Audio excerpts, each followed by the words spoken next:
और ऐ अहले अक्ल, हुक्म किसास में तुम्हारी जिंदगानी है कि तुम कत्ल खूरेजी से बचो। तुम पर फर्ज किया जाता है कि जब तुम में से किसी को मौत का वक्त आ जाए तो अगर वो कुछ माल छोड़ जाने वाला हो तो माँ बाप और रिश्तेदारों के लिए दस्तूर के मुताबिक वसीयत कर जाए।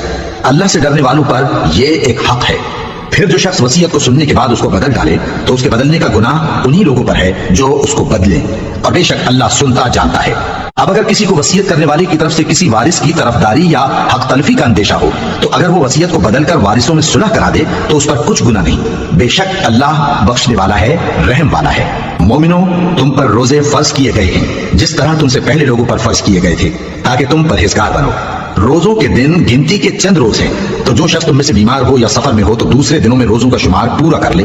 और जो लोग रोजा रखने की ताकत रखें लेकिन रखे नहीं, वो रोजे के बदले मोहताज को खाना खिला दें। और जो कोई अपनी मर्जी से ज्यादा नेकी करे तो उसके हक में ज्यादा अच्छा है। और अगर समझो तो रोजा रखना ही तुम्हारे हक में बेहतर है।